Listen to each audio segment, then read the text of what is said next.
Okay, dear student, welcome to online class. Almighty of God, I hope you are well at your home. Because of COVID-19, you will always stay in that house, and at all time you will follow the rules of hygiene. Okay, dear student, I want to introduce myself. I am Chandon Sarkar, assistant teacher of English, Haji Salamot Sriti High School. Okay, dear student, now I am starting my class of 10. Okay,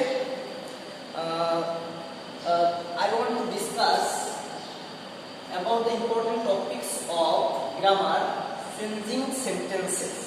Okay, dear student, please look at the whiteboard and listen to me. What can I say?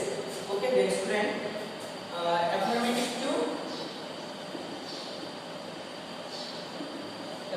to negative. Okay, dear student, তো আমরা জানি affirmative means হাবোধক, negative means নাবোধক। তো একটা হাবোধক বাক্যকে কিভাবে আমরা নাবোধক করতে পারবো সেটাই এই ক্লাসটা সম্পর্কে তোমরা জানতে পারবে। তো only সমান সমান ব্যক্তি থাকলে নেগেটিভ করার সময় অনলি এর পরিবর্তে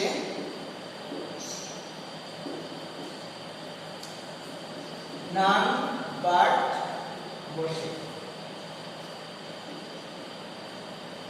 ফর এক্সাম্পল,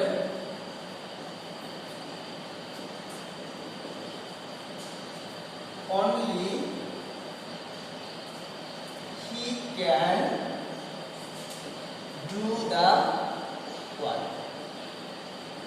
আমরা আগে বলেছিলাম only সমান সমান ব্যক্তি, only সমান সমান কি ব্যক্তি। যদি only সমান সমান ব্যক্তি থাকে সেক্ষেত্রে নেগেটিভ করার সময় আমাদের কি দরকার হবে? তো আমরা বলছিলাম only সমান সমান ব্যক্তি থাকলে সেক্ষেত্রে আমরা only এর পরিবর্তে আমরা কি বসাবো?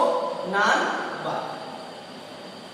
তাহলে none but he can do the work। আবার only সমান সমান ব্যক্তির পরিবর্তে যদি আল্লাহ অথবা গড, আল্লাহ or গড বুঝায় সেক্ষেত্রেও আমরা কি ব্যবহার করব? none but।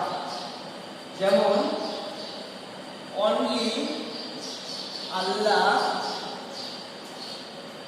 can help us। তো তাহলে অনলি পরিবর্তে কি অনলি সমান সমান আল্লাহ যদিও থাকে সেক্ষেত্রে আমরা অনলি পরিবর্তে আমরা কি বসাবো? None but. তাহলে এখানে কি হবে? None but Allah can help us.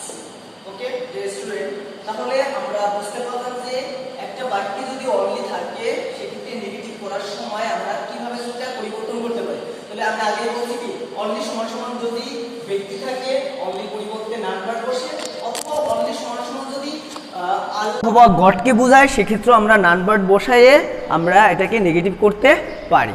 Okay dear student, তাহলে আমরা অনলি নিয়মটা আমরা জানতে পারলাম। তো এখন আমরা যেটা নিয়ে আলোচনা করব সেটা হচ্ছে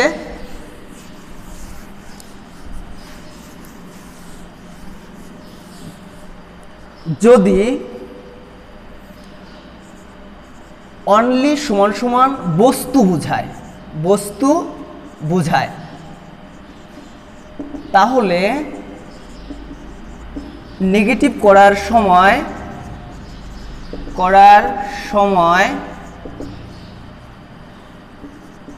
অনলি এর পরিবর্তে নান বাট অনলি এর পরিবর্তে অনলি এর পরিবর্তে নাথিং বাট বসে।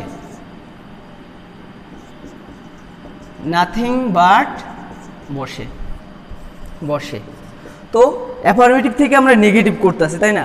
তো এখন যদি আমরা একটা উদাহরণ দিতে পারি, যেমন a child likes only sweets sweets. তো এই বাক্যটা যদি আমরা এটাকে আমরা কি করব, নেগেটিভ। যদি আমরা নেগেটিভ করি সেই ক্ষেত্রে আমাদের কি করা বাঞ্ছনীয় বা প্রয়োজন।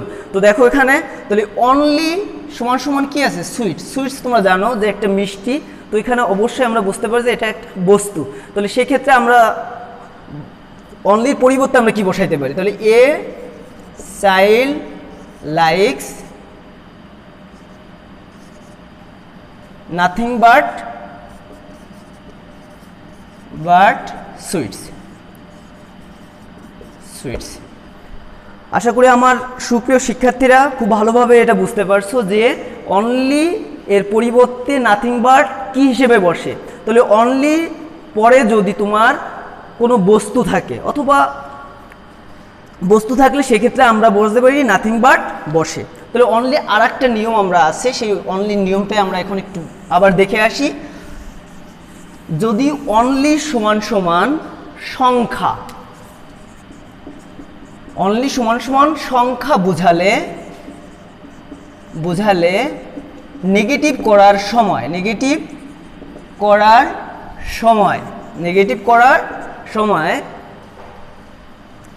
নট মোর দেন অথবা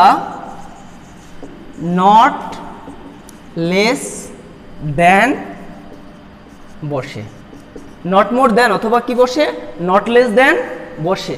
তো এই ক্ষেত্রে আবার একটু আমরা ভালোভাবে দেখে এসে দেখো, অনলি সমান সমান সংখ্যা বোঝালে, সংখ্যা তো বুঝতেই পারছো যদি কারো বয়স বোঝায় সেক্ষেত্রে দেখা যাচ্ছে সেটা আমরা করতে পারি।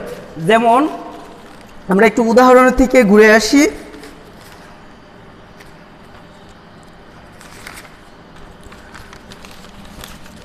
He is only 10, he is only 10, he is only 10। তো এখানে আমরা বলছিলাম যে অনলি সমান সমান সংখ্যা বোঝালে, তাহলে অনলির পরে দেখো একটা 10, এটা একটা সংখ্যা আছে। সেক্ষেত্রে আমরা নেগেটিভ করার সময় আমরা কি ব্যবহার করতে পারি, যেমন হি ইজ। তাহলে অনলি জায়গায় আমরা একটু চেঞ্জ করি, তো অনলির পরিবর্তে কি বসে, নট মোর দেন অথবা নট লেস দেন বসে। তো এখানে দুইটা শব্দ দেওয়া আছে, নট মোর দেন আছে, নট লেস দেন আছে।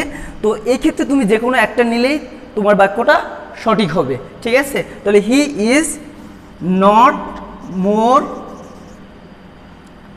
দেন 10। ওকে ডিয়ার স্টুডেন্ট, তো অনলি যদি কোনো বাক্যে থাকে সেক্ষেত্রে অ্যাফার্মেটিভ থেকে নেগেটিভ করার সময় আমরা সেটা বুঝতে পারলাম। তো আমরা আবার একটু পুনরায় যেয়ে থাকি যে অনলি সমান সমান যদি ব্যক্তি বোঝায় সেক্ষেত্রে অনলির পরিবর্তে তোমার কি বসবে, তাহলে ব্যক্তি যদি বোঝায় সেক্ষেত্রে কি বসবে, নান বাট। আর যদি বস্তু বোঝায় সেক্ষেত্রে কি বসবে, নাথিং বাট। আর যদি সংখ্যা বোঝায় সেক্ষেত্রে কি হবে, নট মোর দেন অথবা নট লেস দেন দিয়ে আমাদের নেগেটিভ করা যাবে। তো এই ক্ষেত্রে আমার মনে হয় যে অনলি যে কটা নিয়ম আছে সেটা তোমরা অবশ্যই পারবে। তো এখন আমরা যেহেতু আজকে অ্যাফার্মেটিভ থেকেও নেগেটিভ শুরু করছি সেক্ষেত্রে অনেকগুলো নিয়ম আছে। তো সেই হিসেবে আমরা পর্যায়ক্রমে প্রত্যেকটা নিয়মে আমরা একটু ফলো করব। তো এখানে দেখো, যদি কোনো বাক্যে তোমার বোথ ডট ডট অ্যান্ড থাকে অথবা অবলিক শুধু অ্যান্ড থাকে সেক্ষেত্রে এনজি মানে কি, নেগেটিভ করার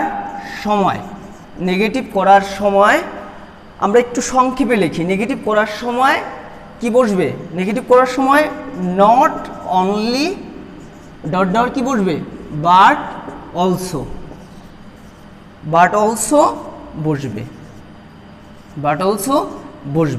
তো এখানে আমি আগেই বলেছি অ্যাফার্মেটিভ টু নেগেটিভ। তো অ্যাফার্মেটিভ বাক্যে যদি কি থাকে, বোথ ডট ডট অ্যান্ড অথবা শুধু অ্যান্ড থাকতে পারে, সেই ক্ষেত্রে নেগেটিভ করার সময় তোমার কি বসবে, not only dot dot but also. তো এখানে আমি একটা উদাহরণের মাধ্যমে আমরা জানতে পারি যে দেখো, both Diya and Riya were good friends, FRIENDS,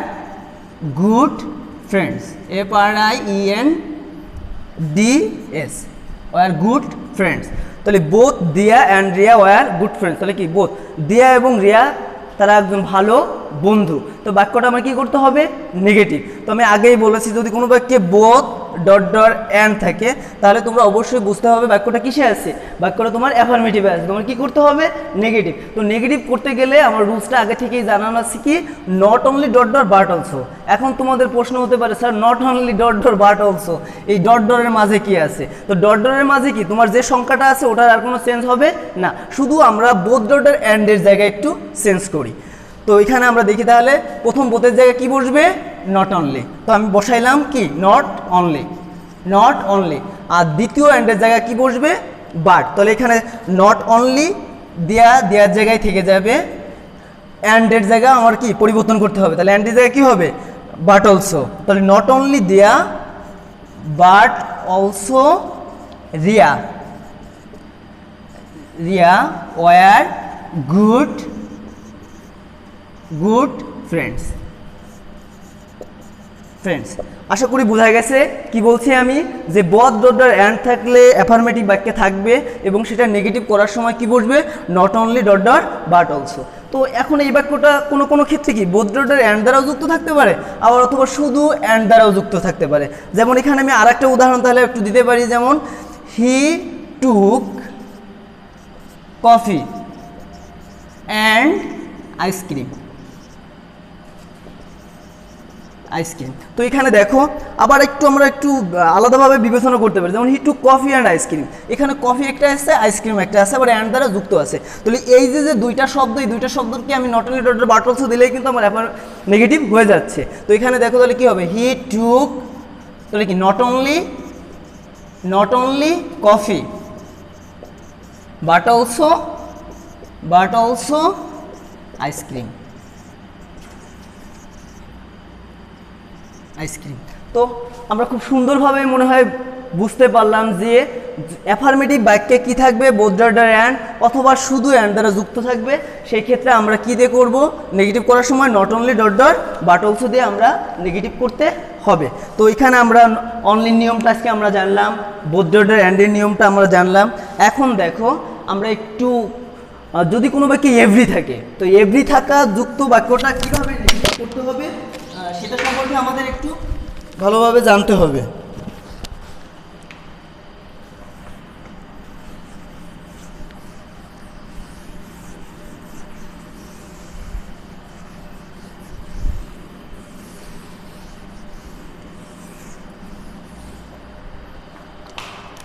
sorry,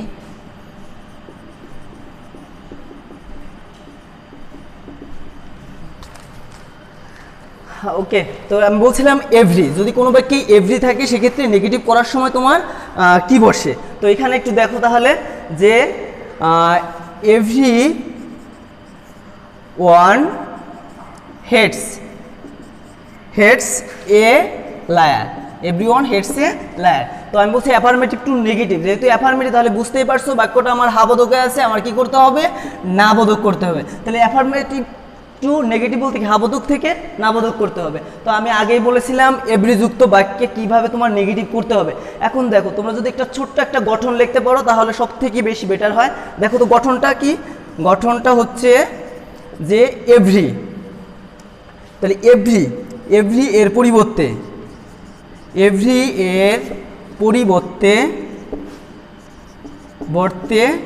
there is no বসে নেগেটিভ করার সময়, দেয়ার ইজ নো বসে নেগেটিভ করার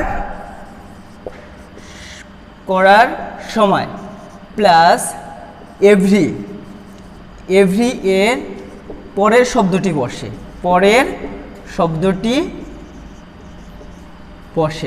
এভরি এর পরের শব্দটি বসে প্লাস কি বসে? বাট, প্লাস বাকি অংশ বসে। ওকে ডিয়ার স্টুডেন্ট, তোমাদের বোঝার সুবিধার্থে আমি ছোট্ট একটা গঠন দিছি, তো সেই অনুসারে দেখো একটু পারা যায় কি না। তাহলে এভরি এর পরিবর্তে কি বসবে? দেখো দেয়ার ইজ নো বসে, তাহলে এভরি এর পরিবর্তে আমি দেয়ার ইজ নো বসাই দিলাম, দেয়ার ইজ নো। তাহলে কি বসে? এভরি এর পরিবর্তে দেয়ার ইজ নো বসে। তাহলে দেয়ার ইজ নো এর পরে আমি বলছিলাম কি প্লাস এভরি এর পরের শব্দটা বসে। তাহলে এভরি এর পরের শব্দ কি আছে? অন, তাহলে there is no one. Plus কি বসে, তাহলে এভরি এর পরের শব্দটি বসে প্লাস কি বসে, বাট বসে। তাহলে এখানে আমি বাটটা দিয়ে দিলাম। তাহলে there is no one but কি হবে, heads, heads a liar, liar. তো দেখো নিয়মটা অনুসারে আমার মনে হয় হয়ে গেছে। তো সেই হিসেবে তোমরা যদি এভাবে করো তাহলে দেখো অ্যাফার্মেটিভ নেগেটিভ খুব সুন্দরভাবে মনে রাখতে পারবে। এখন আমি আর একটা উদাহরণ আমি দিতে পারি, যেমন দেখো every mother, every mother loves her child, loves her child. তো এখানে দেখো তো কি প্রত্যেক মাই তার শিশুকে ভালোবাসে, এটা চিরন্তন সত্য। তো every mother loves her child, প্রত্যেক মাই তার শিশুকে ভালোবাসে। তো এখানে তাহলে আমি বলছি এভরির পরিবর্তে কি বসবে, there is no, there is no, there is no বসে। তাহলে তারপরে কি বসবে, এভরির পরের শব্দ, পরের শব্দ কি আছে, মাদার আছে। তাহলে দেয়ার ইজ নো মাদার, তারপরে কি বসবে, বাট, তারপরে কি হবে, loves her child, loves her child. তাহলে এখানে দেখো তাহলে there is no mother but loves her child. Okay student, সবাই ভালো থাকবা। Okay dear student, please listen to me, what can I say. Actually your homework, যেটা তোমরা বুঝতেই পারছো, বাড়ির কাজ। তো বাড়ির কাজ মূলত আমরা যেটা দিচ্ছি সেটা হচ্ছে আজকে যে টপিকসগুলো আমি পড়াইছি সেই টপিকসগুলোর পরে তোমাদের বাড়ির কাজ থাকবে, এবং এখান থেকে তোমরা প্রত্যেকটা উদাহরণেরই বা প্রত্যেকটা রুলসেরই তোমরা দুইটা করে হোমওয়ার্কটা আমাকে নিয়ে আসবে। তো তোমরা অবশ্যই বুঝতে পারছো আজকে কি কি আমার করা হয়েছে। তো এখানে আমার অনলি নিয়মটা আমরা করছি, তারপরে হচ্ছে কি তোমার এভরি নিয়মটা আমরা করেছি, তাহলে অনলি নিয়মটা আমরা করছি, এভরি নিয়মটা আমরা করছি, তারপরে কি both dot dot and oblique and, এই নিয়মটা আমরা করেছি। তো এইগুলোর পরই ভিত্তি করে তোমরা উদাহরণ সহকারে আমাদের কয়টা করে বাক্য দেবে, দুইটা করে বাক্য আমাকে দেবে। তো সেটা হচ্ছে কি অ্যাফার্মেটিভ টু নেগেটিভ, এটাই করে নিয়ে আসো। আর নেক্সট ক্লাসে আমি কিভাবে নেগেটিভ টু অ্যাফার্মেটিভ করতে হয় সেটাও আমরা জানাবো। ওকে আমার প্রিয় শিক্ষার্থীবৃন্দু, তোমরা সবাই ভালো থেকো। আমি এই মুহূর্তে তোমাদের কাছ থেকে বিদায় নিচ্ছি।